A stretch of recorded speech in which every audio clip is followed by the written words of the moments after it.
Gracias por el cariño, el afecto, el amor que me han transmitido, que han compartido conmigo. Son una linda familia que cualquiera quisiera tener. La familia de Dios es algo lindo, precioso, donde Dios nos permita ir, podemos disfrutar de la bendición de Dios, de ese calor, de esa comprensión, de esa sintonía, de que somos hijos del mismo Dios, del mismo Padre. En el mismo acto hemos sido redimidos, salvados, conquistados por el amor y la gracia de nuestro Dios.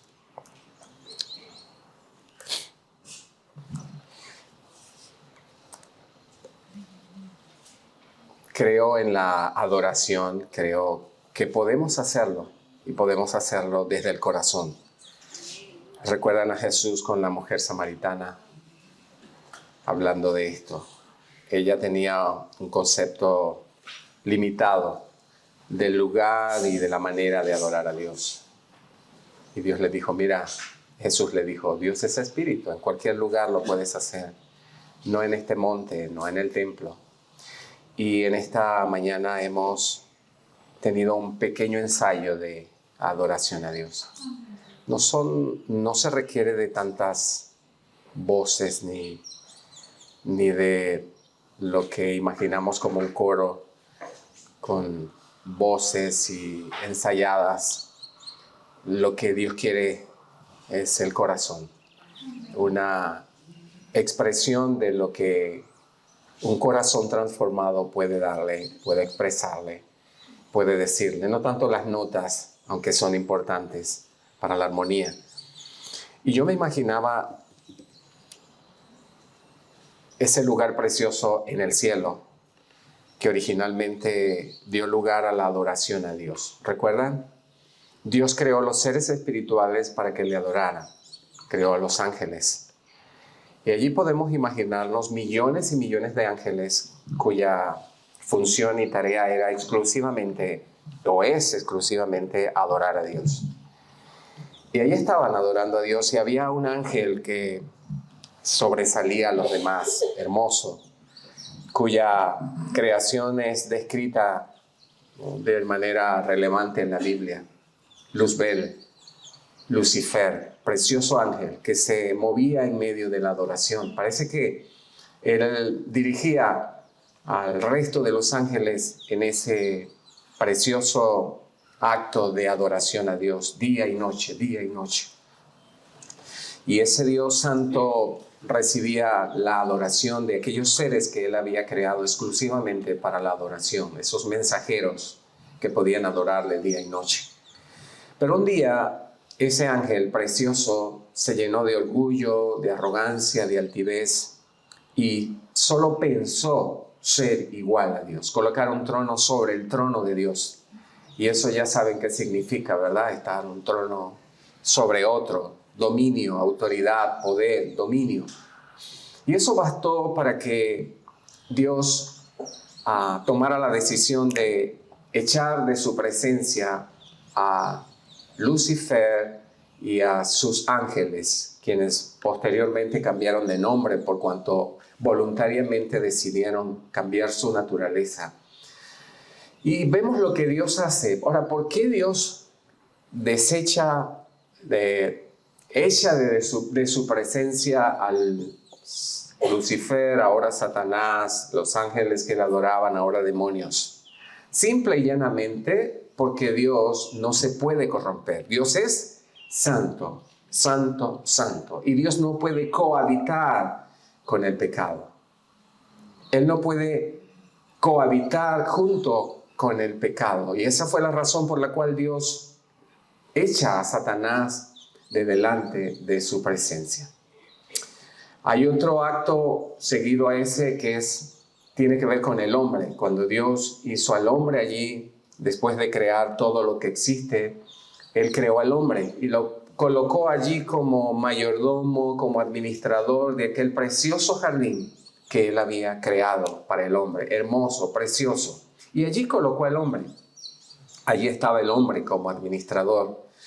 Aun cuando él podía disponer de todo lo que Dios había hecho, Dios le advirtió acerca de 2 árboles que estaban allí en ese precioso huerto, del cual él podía hacer uso de todos excepto de 2 de ellos, porque el día que comiera de uno de ellos iba a morir. Iba a morir. Y eso ocurrió, y una vez que eso ocurre, todo cambia. Y Dios tiene que echar al hombre fuera del jardín del Edén, porque ya no podía cohabitar con el pecado. Vemos entonces un Dios santo, un Dios puro, un Dios que permanece siendo único, es único. Y se describe como santo, santo, santo, un Dios que es puro en esencia, puro, totalmente puro, y que no se puede corromper, no puede cohabitar junto con el pecado. Cuando buscamos el significado de la palabra santo, dice que es algo consagrado, dedicado exclusivamente. Dios es único, Dios es puro, es santo, santo, santo, 3 veces santo. Esa pureza multiplicada por 3 y por millones, porque no hay nadie como Él. Y esa palabra santo nos conecta con la palabra santificado y nos retorna a santo nuevamente, separado, consagrado a una causa o motivo especial, aceptado para un uso especial. Entonces estamos hablando de un Dios, tenemos un Dios como Padre, el Dios creador, el Dios que hizo todas las cosas, es santo, santo, santo, es puro. Y como veíamos esta mañana en los cánticos y en el texto de introducción, Él no se corrompe, Él no se va a corromper. Y estar delante de su presencia, no cualquiera puede estar delante de su presencia. Vemos en el tabernáculo, por decir algo, esa tienda de campaña que mientras iban rumbo a la tierra prometida, allí está el proyecto que Dios le da a Moisés de construir una carpa, de construir el tabernáculo de reunión donde Dios quería estar con ellos allí en medio del pueblo. Podían consultarle, podían también ir para expiar sus pecados, ir para procurar mantener su relación con Dios a través de un sacrificio que tapaba, que cubría el pecado, que postergaba el juicio de Dios. Y allí el sacerdote, el sumo sacerdote, una vez al año era el único que podía entrar al lugar santísimo. Y si recordamos cómo estaba construido el tabernáculo tenía solo una puerta de entrada. Aquí en la cerca había solo una puerta de entrada. Y ahí estaban los sacerdotes esperando a las personas que iban a ofrecer su sacrificio. Lo primero que se encontraban era el altar de los sacrificios. Posteriormente estaba el lavacro, el lavatorio, el lavamano. Y luego entraban al lugar que estaba dividido en 2 secciones, el lugar santo y el lugar santísimo. En el lugar santo habían tres artefactos, 3 artículos. Estaba la mesa con los 12 panes en representación de cada una de las tribus. Estaba el candelabro de 7 puntas allí, que era la única luz que había en el lugar santo, y estaba el altar del incienso allí ante la cortina. Y estaba separado esos 2 lugares por una cortina gruesa que dividía el lugar santo del lugar santísimo. Y si traspasamos al lugar santísimo, entonces allí estaba el arca del pacto y sobre ella una tapa, el propiciatorio, y ese propiciatorio tenía hecho de la misma madera, cubierta de oro fino. Estaban 2 querubines que se miraban uno al otro con sus alas desplegadas, y en el centro de esos 2 querubines estaba una luz. Y esa luz representaba la presencia de Dios.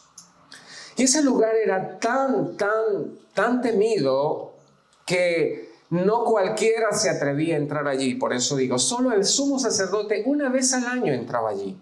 Y tenía que estar bien calificado para entrar a ese lugar. Y él entraba y aquí en su tobillo llevaba una campanita y una cuerda.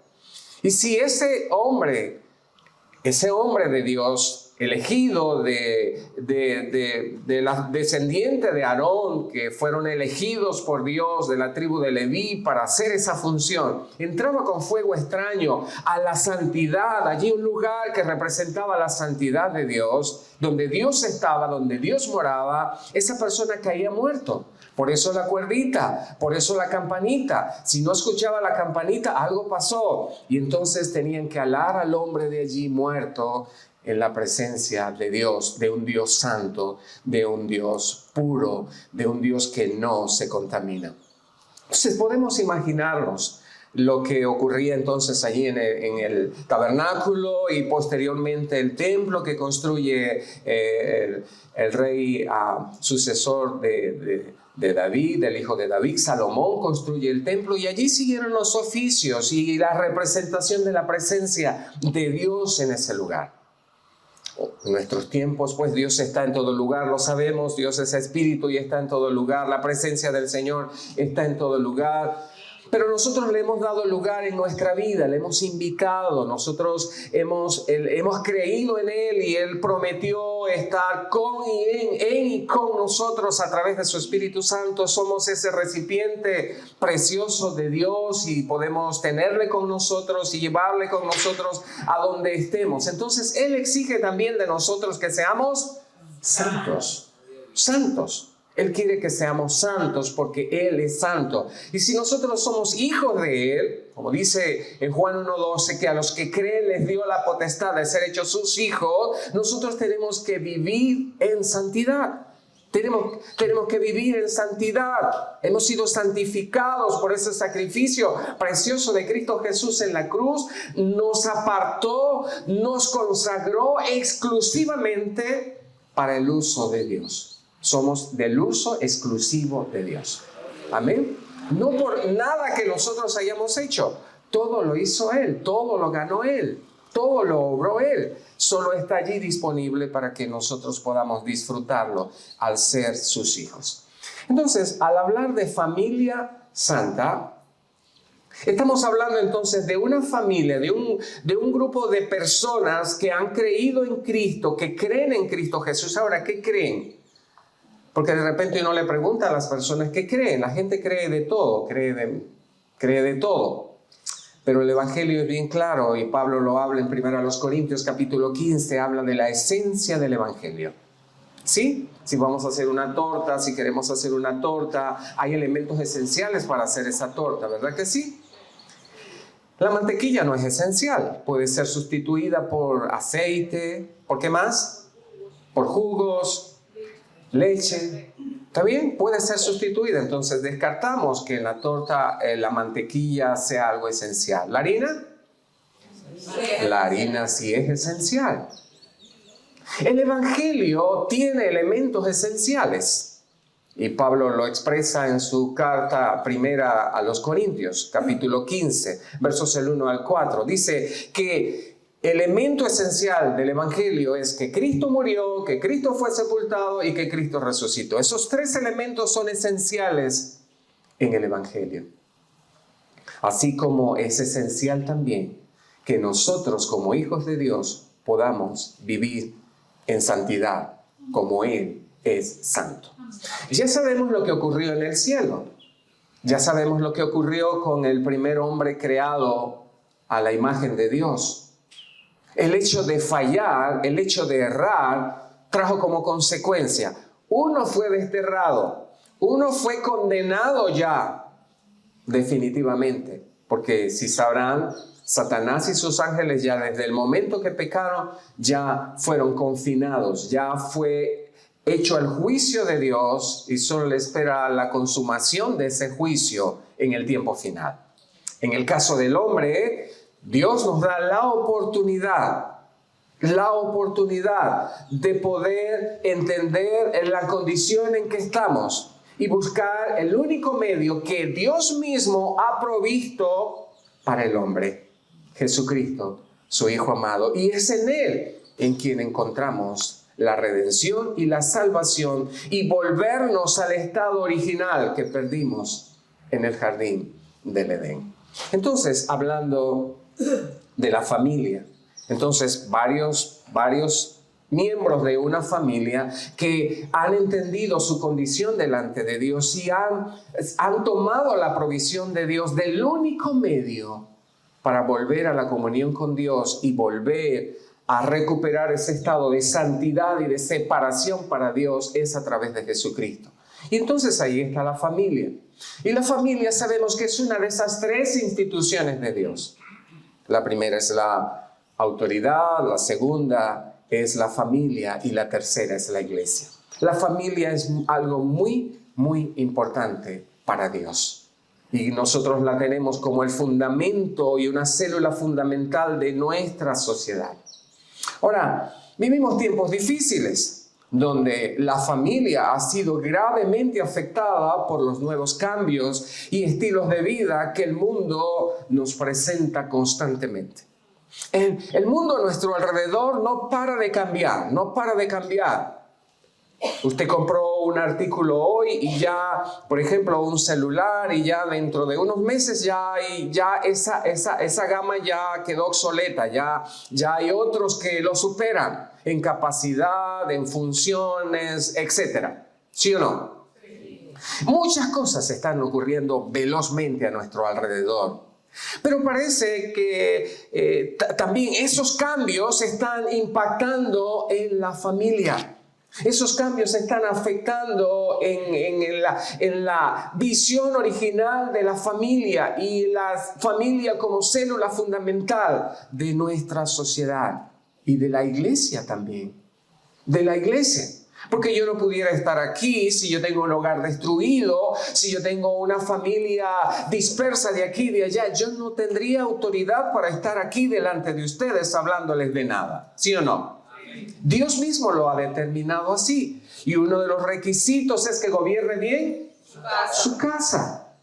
Porque si no, no hay autoridad para aconsejar ni para orientar absolutamente a nadie. Entonces, nuestra sociedad ha estado impactando en la familia. Pareciera que los valores, la unión familiar y la moral se han desvanecido, se desvanecen cada vez más. Ya aquellos consejos de los abuelos, de nuestros abuelos, que nos parecían aburridos, hoy estamos viendo el valor que tenían aquellos consejos de nuestros viejos, de nuestros ancianos. Hoy nuestra juventud le pasa por encima a esas cosas y ellos están estrellados, tirados en el piso por no tomar en cuenta los valores y principios de la familia. Esto es la consecuencia natural del ser humano que se aleja cada día más y más de Dios. Nuestra sociedad cada día se aleja más y más de Dios. Hay sociedades que pudiéramos llamar más desarrolladas y usted puede escuchar las noticias de lo que ocurre en esas sociedades. ¿Sí? Estados Unidos, allá en esos países europeos, usted escucha todos los días noticias de cómo están viviendo, de cómo pareciera que están ciegos, sordos ante todo lo que ocurre en el mundo, de lo que ocurre en las sociedades, lo que está ocurriendo hoy. Las familias que se alejan cada vez más y más de Dios caen en una dinámica destructiva que va erosionando cada día más el vínculo que existe entre los miembros de la familia. A veces usted puede ver una familia, 4, 5, 6 personas, pero cada uno vive en su mundo. Se ven solo quizás cuando entran o salen desde la casa o se mueven dentro de sus habitaciones, dentro del recinto de la casa por casualidad. Cada uno vive en su mundo. Papá, mamá, el que estudia, el que trabaja, viven en la casa, pero solo es un lugar de dormir. Miren cómo nos ha dividido, cómo la sociedad ha impactado de tal manera que está erosionando lo que es la familia. Se han perdido esos valores, esos principios, esas cosas tan vitales y tan importantes que necesitamos en nuestras familias. Entonces se supone que Dios nos ha redimido con su preciosa sangre y que hemos vuelto a la palabra donde está el diseñador de la familia, donde está el diseño de la familia, donde está el modelo de Dios como diseñador de la familia. Y allí encontramos entonces a Dios hablando de la familia como fundamento, hablando de los roles y responsabilidades de cada uno de los miembros de la familia. En Efesios capítulo 5 empieza a hablarnos de la familia como el diseño de Dios, los roles y responsabilidades que cada uno juega en la familia, donde dice que las esposas deben estar sujetas a sus maridos, donde dice que el marido debe amar a su esposa como a su mismo cuerpo, donde dice que los hijos tienen que sujetarse a sus padres, que deben obedecerles, que deben honrar a sus padres, que los padres no deben exasperar a ir a sus hijos. Hay responsabilidades. ¿Y qué ocurre si voy por una avenida principal de la ciudad, no tomo en cuenta la luz roja de los semáforos y sigo en mi vehículo? En algún momento voy a impactar con alguien que está haciéndolo bien, que está siguiendo las indicaciones del semáforo, y yo me voy a impactar con él, entonces va a haber problema. Hoy nuestra sociedad y la iglesia, por supuesto, no está ajena a eso. Tenemos problemas porque ya venimos comiéndonos el semáforo desde hace mucho rato.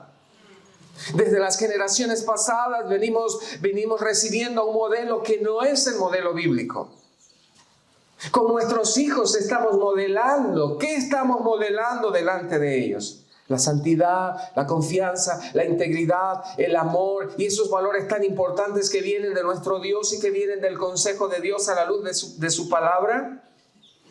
Están viéndonos nuestros hijos como padres, que hay afecto entre nosotros como pareja, como esposo, esposa. Están viendo la manera sabia bíblica, cómo resolvemos los problemas. Están recibiendo ellos de nosotros la confianza, una manifestación de nuestra confianza y de nuestra dependencia de Dios. Están viendo ellos que nosotros tememos a Dios en las cosas que hacemos, porque ese es el modelaje. No basta solo con llevarlos a aprender muchos textos de la Biblia, que lo aprendan de memoria, sino que nosotros tenemos que modelarlos para ellos. Tenemos que enseñarles con hechos y no con palabras. Y es interesante lo que Lucas en su segundo libro escribe. ¿Cuál es el segundo libro de Lucas? Hechos. Le dice a su amigo Teófilo: te escribo acerca de las cosas que Jesús comenzó a hacer y a enseñar. ¿Cómo enseñó Jesús?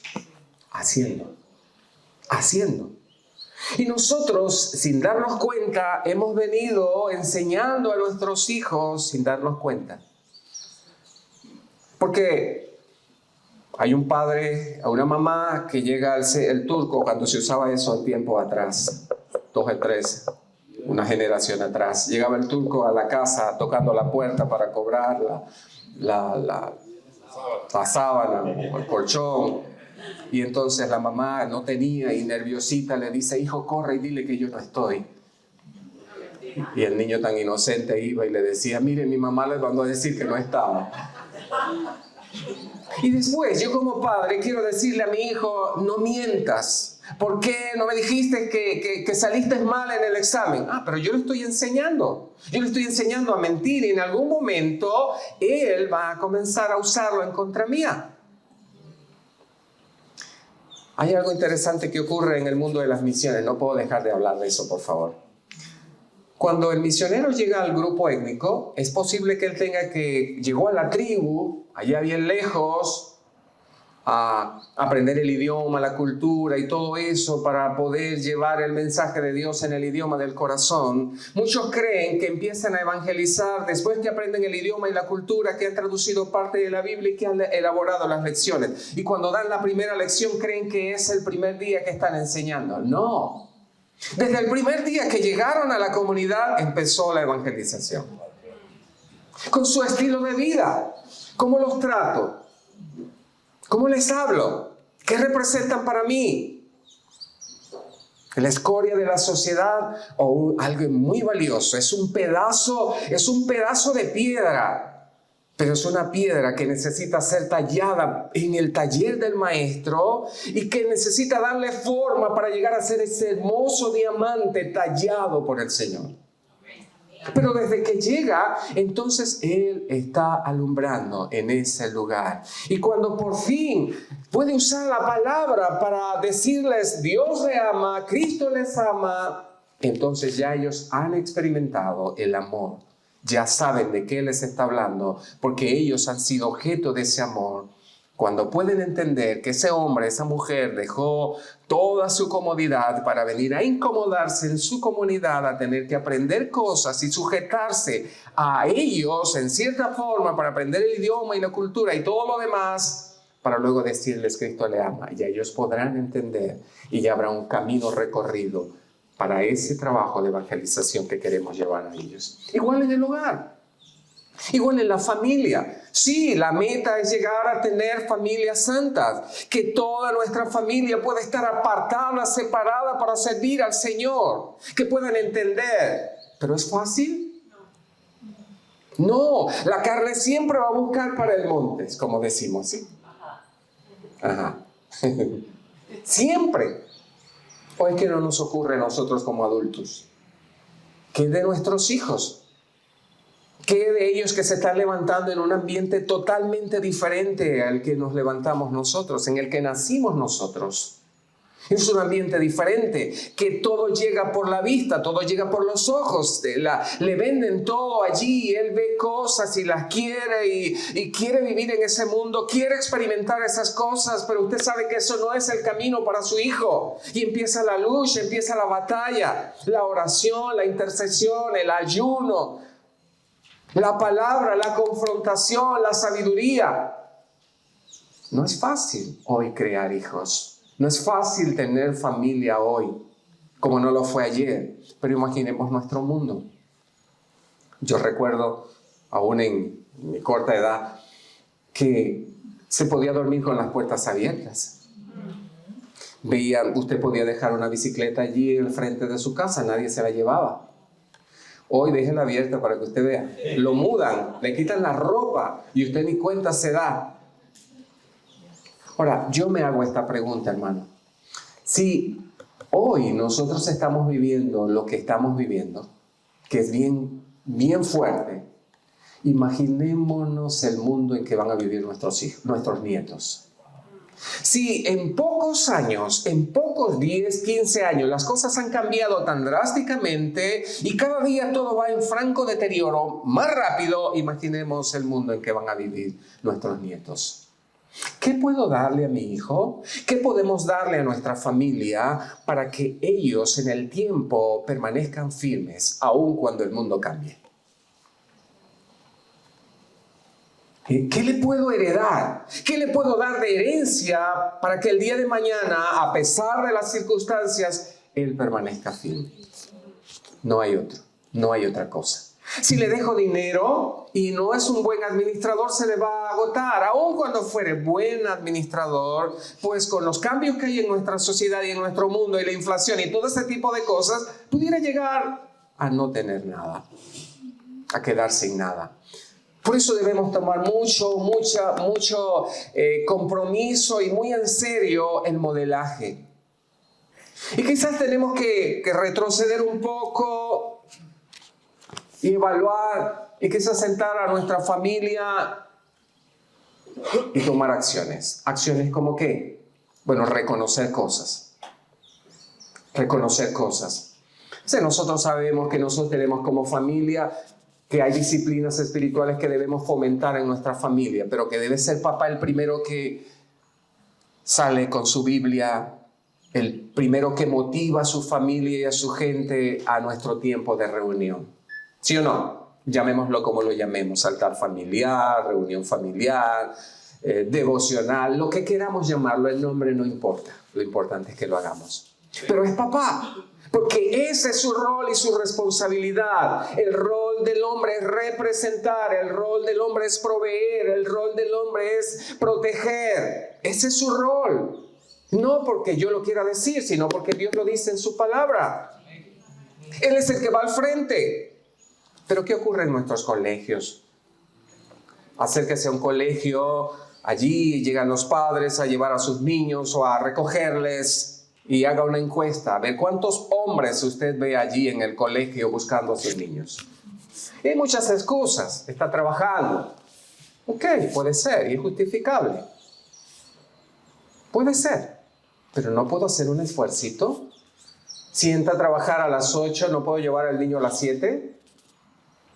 ¿No puedo recoger a la 1? ¿Por qué siempre son las mamás que están allí? Si su rol es representar. Yo sé que ustedes han leído siempre Proverbios capítulo 31. ¿Sí? ¿Recuerdan lo que dice? Proverbios 31. Mujer virtuosa. ¿Dónde está ese marido de esa mujer? ¿Han leído? ¿Dónde está? Ella cuida, compra, vende, ve a los niños, dirige a la sirvienta, hace de todo. ¿Dónde está ese hombre? En las puertas de la ciudad con los grandes. Ese es su lugar. Representa a su familia. ¿Están conmigo? Él está en las puertas de la ciudad donde entra la gente y sale, viene gente importante. Él está representando a su familia, a esa esposa, a sus hijos, a su hogar. Está con las camisas planchaditas porque hay una esposa detrás de él. Él puede estar allí porque su esposa está cumpliendo su otro rol. Por eso no lo ven allí. Porque está a las puertas de la ciudad con los grandes, con los que representan esa ciudad, esa muralla, lo que está dentro está representando allí. Entonces hay un rol y una responsabilidad. Ahora, es que no es importante que las niñas que están recibiendo un modelaje de su padre o los niños sepan qué es su nombre. El que manda, el que grita, al que le temen.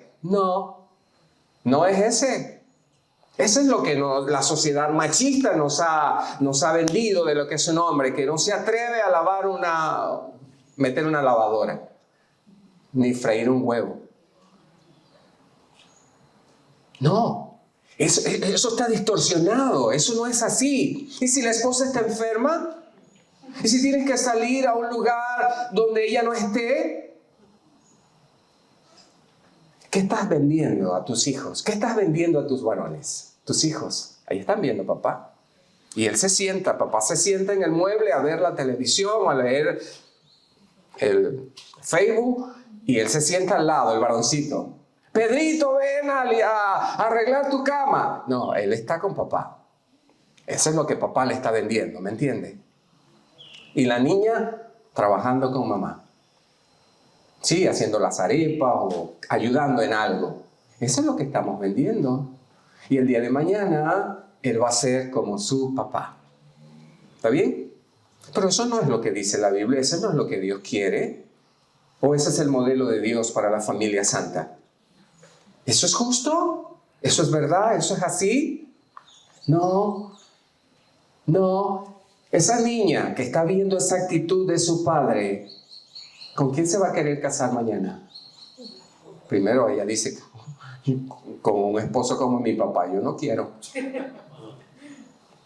Pero si ella ve a un papá que es amoroso con su mamá y lo expresa, ella ve que su papá le dice a su mamá te amo, la abraza así como los abraza a ellos.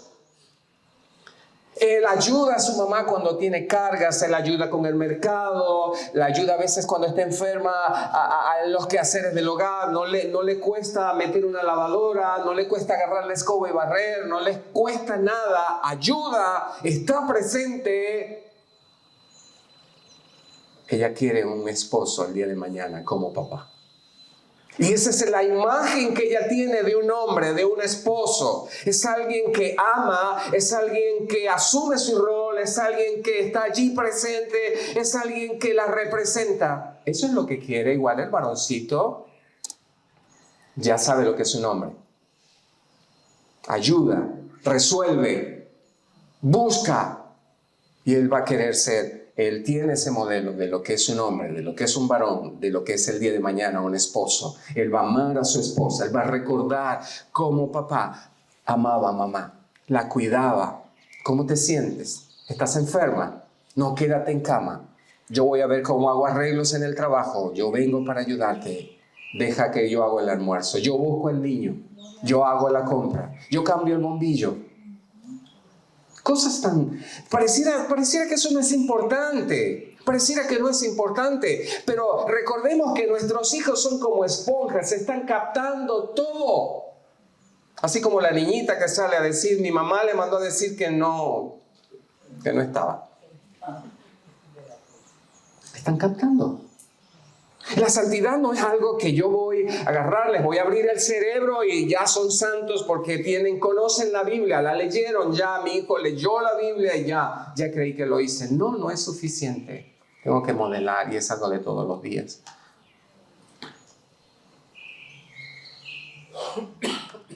En una oportunidad en la iglesia, Dios nos mostraba que habían altares.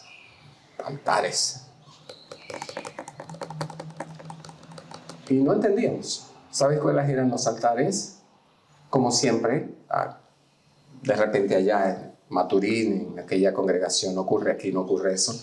Cuando los hermanos, después que salían del servicio, se sentaban a la mesa a comer todos, toda la familia, y ahí empezaban a hablar del mensaje que no le gustó, del hermanito que llevaba la corbata que no le hacía juego con lo demás. Empezaron a criticar.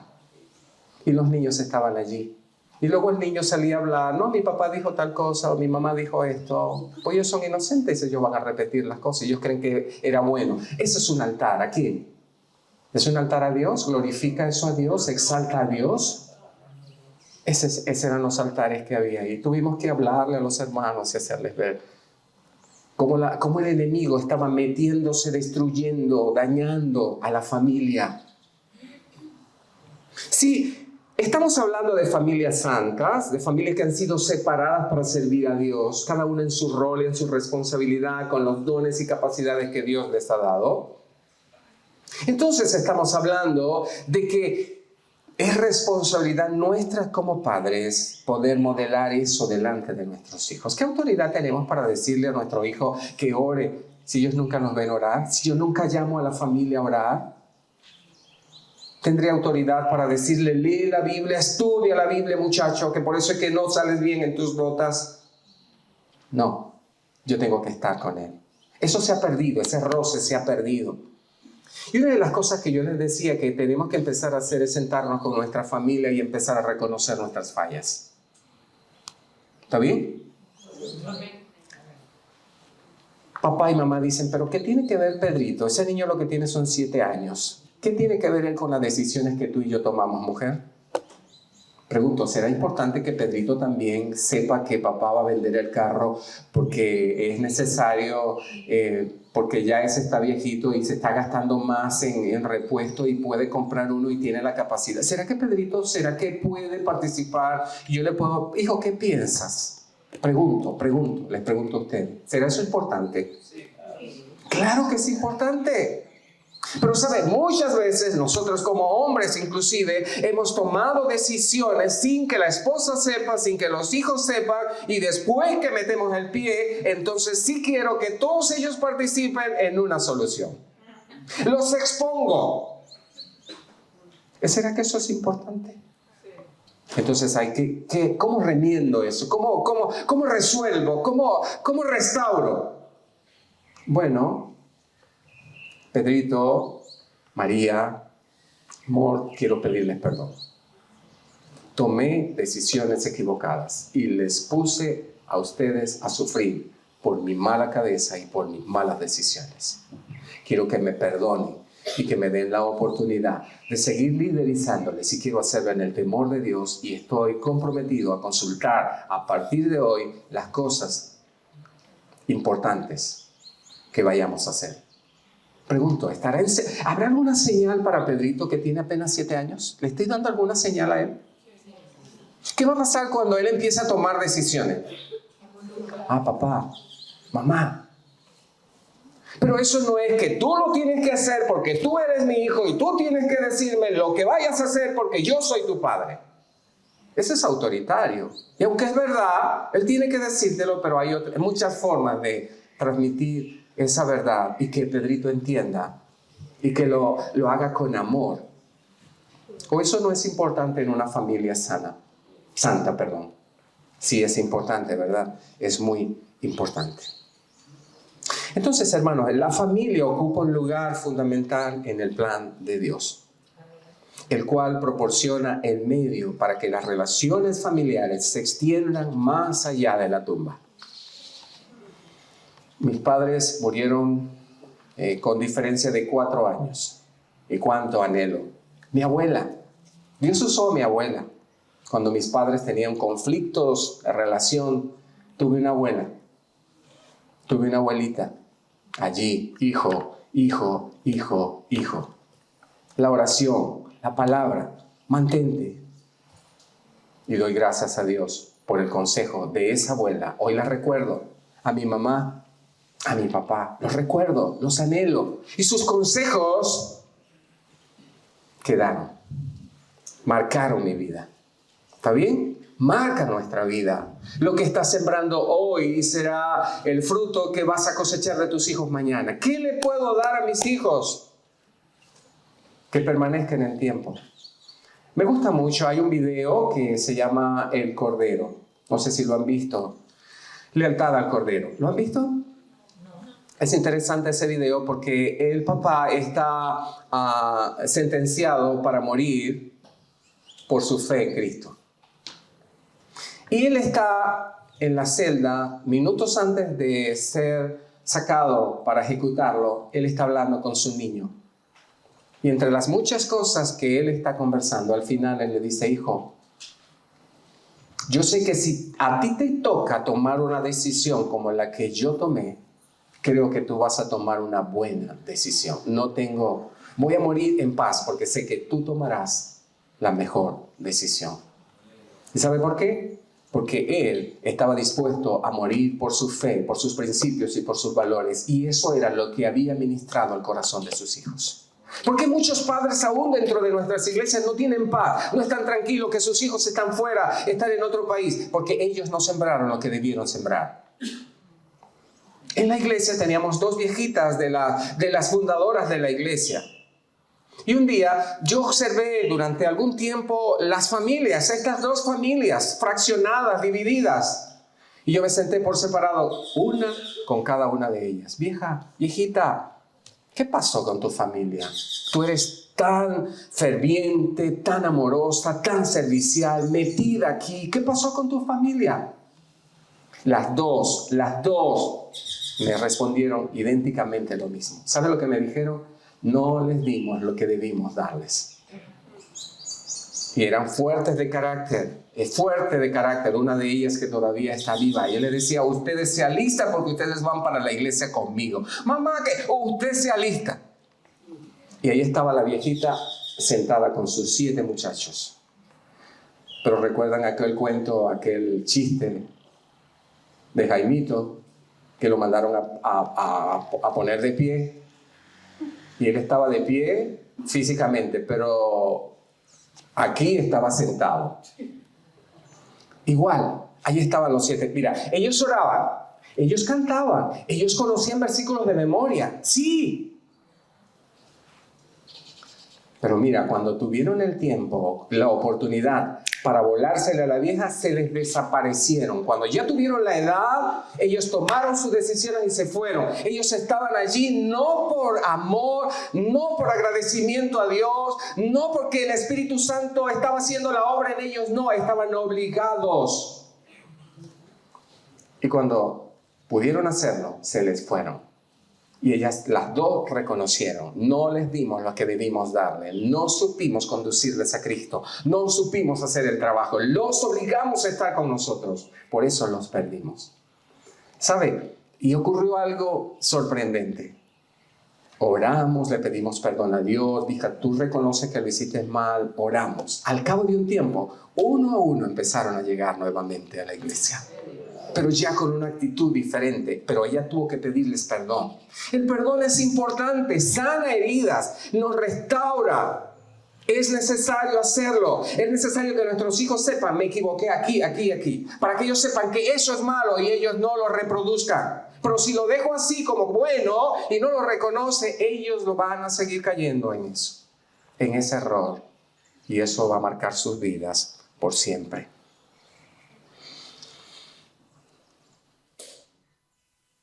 Muchos de los problemas que enfrentan las sociedades actuales en diferentes países se originan tras el proceso de desintegración de la familia. La iglesia. ¿Cómo están nuestras iglesias? Sabes, doloroso. Me alegra ver aquí muchos caballeros, pero siempre van a ser más las damas. Y es un dolor en el corazón. Algo tenemos que hacer, pastor. Y hombres que están aquí. Yo debía estar ahorita con un grupo, entre ellos está mi esposa y están una de mis hijas y mi hermana. Vamos a 2 lugares, salimos todos los sábados a las 6 de la mañana y retornamos en la tarde. Tenemos 2 iglesias que estamos levantando. Cada una hay 70, 80 niños y 20, 30 adultos. Salimos el sábado en la mañana y retornamos en la tarde. Vamos y trabajamos en la mañana en un lugar y en la tarde en otro. ¿Sabe cuántos hombres hay allí? Uno solo, Juan Elías. Hermano, qué tristeza. Hemos abandonado nuestra responsabilidad como hombres. Y eso está ocurriendo en la iglesia. Yo a las iglesias que logro ir y veo lo mismo, el mismo cuadro. Y gracias a Dios, yo cada día le doy gracias a Dios por las mujeres. Cada día alabo al Señor por esas mujeres valientes que están allí. Pero les he dicho a las hermanas de la iglesia, trabajemos, oremos, hagamos todo, conquista a tu esposo. Porque ese es su rol. Y tu rol es respaldar el trabajo de tu esposa. Impúlsalo. No lo pisotees, sino impúlsalo a que él asuma su rol y su responsabilidad. Porque así como Dios diseñó en el liderazgo de la familia, el hombre como cabeza, igual en la iglesia. ¿O no? Habla de los ancianos, habla de las ancianas. El liderazgo de la iglesia son hombres y por eso lo vemos en el modelo paulino. Establecieron ancianos en cada iglesia, Hechos 14, 23, y así sucesivamente. Ese es el orden de Dios y tenemos que traer ese orden. Tenemos un gran trabajo, hermano. No sé cuánto trabajo tenemos en concientizar a los varones, a los hombres, a nuestros jóvenes, a nuestros niños varones de cuál es su rol y cuál es su responsabilidad. Entonces hay un deterioro. Mire, se ha deteriorado todo y la iglesia, hoy hay ministerios de mujeres, pastoras y todo lo demás. Bueno, no me quiero meter ahí, ese no es el tema y gracias porque no me invitaron para hablar de eso. La familia ha dejado de verse, escuche, a sí misma como entidad sagrada. Hemos dejado de vernos como entidad sagrada. Allí cada quien está tomando su decisión. No importa, aún en la iglesia. ¿Quieres ser lesbiana? Ok, sí. ¿Homosexual? No importa. Yo te apoyo. No nos estamos viendo como una entidad sagrada, la sagrada familia de Dios, separada para el uso de Dios. Por eso yo les contaba ayer cuando mi hijo, sin que yo se lo hubiese, sin nosotros como padres estuviésemos estado atizando y él dice, papá, quiero servirle a Dios. Hermano, no hay alegría mayor que cuando tu hijo te dice, quiero servirle a Dios. Vamos, parece imposible que él pudiera ir y cumplir su sueño. Él no conocía el inglés, pero él sabía lo que quería. 3 años estuvo luchando con el inglés para poder calificar en la TOEFL y poder ir al instituto. Sabía lo que quería. Y qué bueno, hermano, que tus hijos, nuestros hijos puedan decir, nuestros jóvenes puedan decir, quiero servirle a Dios. Pero sigo insistiendo, pareciera que las que siguen escuchando eso son mujeres. Anoche les presenté a María, Ana Karina, la pareja Félix y Daniela, Bernard y Ana Cristina. Son a veces en su mayoría, pero tenemos que seguir orando y orar con mucha perseverancia y con mucha determinación. Dios levanta hombres en medio nuestro. Insisto, por favor, las damas, no nos malentiendan. No es que ustedes están haciendo la tarea, están haciendo la labor y sigan haciendo, pero ustedes deben pedirle al Señor también que levante los hombres, porque no es igual en un hogar que una mujer que está capacitada pueda hacer cosas de hombre que cuando el hombre la hace, porque cuando el hombre la hace, ella puede descansar y abocarse a su rol como mamá, como esposa, ¿sí o no? Llevan una carga y a veces yo escucho mamá que dice, no, aquí cumpliendo el rol de hombre, alguien dice, no, mi mamá fue papá y mamá. Oh, por favor.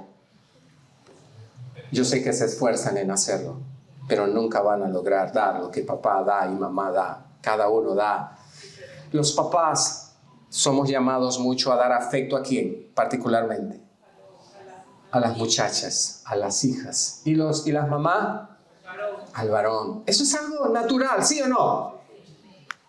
Aunque tenemos que tratar de mantener el equilibrio, pero es algo natural que está allí, ese afecto por uno o por otro. Buscar el equilibrio. Entonces decía que la familia ha dejado de verse a sí misma como una entidad sagrada. Perder esta conciencia la ha llevado a confundir el amor con el placer y la complacencia. Por esto hoy día la importancia de Dios en la familia es trascendental. El amor nunca dejará de ser. Nos añade el apóstol Pablo. Pero el placer deja de ser en cuanto ocurre. Es efímero, superfluo e intrascendente. Pero el amor es diferente. El amor cambia. ¿Cuántos quizás recordamos a papá y a mamá? Lo que hicieron por nosotros. Cómo se sacrificaron. Cómo dejaron de hacer algo para ellos pensando en sus hijos. ¿Sí? El amor que nos prodigaron, que nos ministraron, que nos dieron porque éramos importantes para ellos. ¿Cómo puede la familia obtener la orientación de Dios para llegar a ser esa familia sagrada? Bueno, sin duda que la orientación está en su palabra. El manual del diseñador, ¿sí? El manual. Aquí está el manual, cómo él diseñó la familia y qué hacer en caso de. Aquí está la orientación. Y la idea es que podamos instruir, capacitar antes que ocurran las cosas. El modelo. Y podemos sentarnos con Pedrito. Hijo, ¿qué has visto en mí en relación a ese punto que hoy te enlucha? ¿Cómo me has visto? ¿Qué me has escuchado? Papá, oye, tienes razón. Yo nunca te he visto. Papá. Y luego vamos con la palabra. ¿Sabes, Pedrito? Porque es el consejo de Dios para la familia de Dios.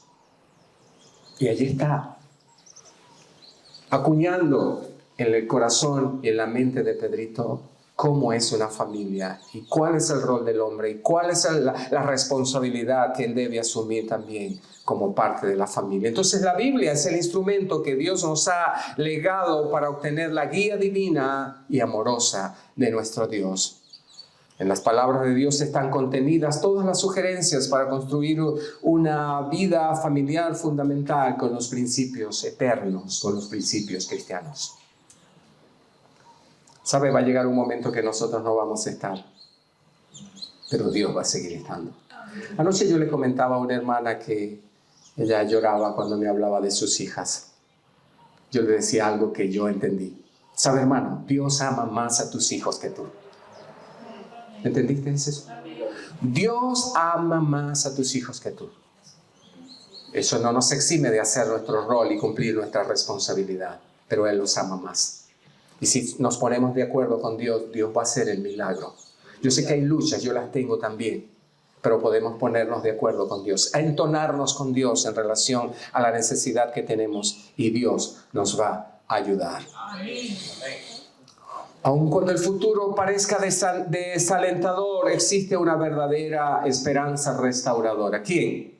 Dios. Dios. Las familias debemos luchar por acercarnos cada día más a Él y transmitir a nuestros hijos sus enseñanzas, las cuales nos ha dejado en su palabra.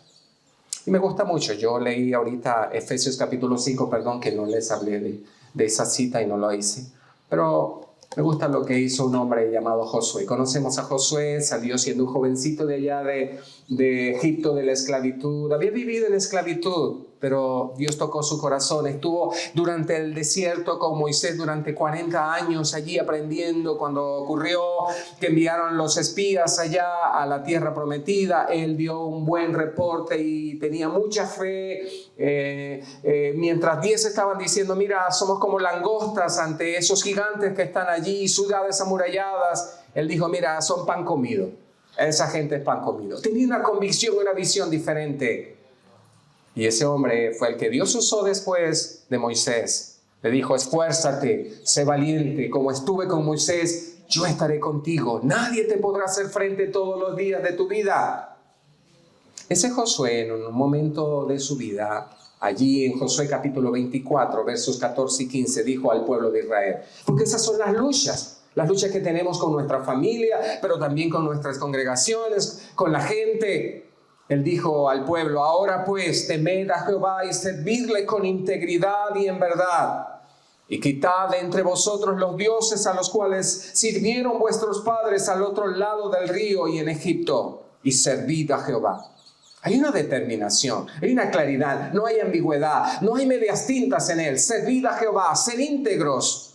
Y luego dice, y si mal os parece, servid a Jehová, escogeos hoy a quien sirváis. Si a los dioses a quienes sirvieron vuestros padres cuando estuvieron del otro lado del río, o a los dioses de los amorreos en cuya tierra habitáis, pero yo y mi casa serviremos a Jehová. Había una determinación en este hombre. Hay un consejo y una orientación porque nadie puede obligar a otro. Si no hay convicción, debemos movernos por convicciones. Es la palabra y nadie me va a mover. No voy a tener al pastor conmigo ni a mi esposa, pero tengo la palabra, tengo convicción en la palabra y nadie me va a mover, nadie me va a estremecer de mis convicciones. ¿Están claras? Yo y mi casa serviremos a Jehová.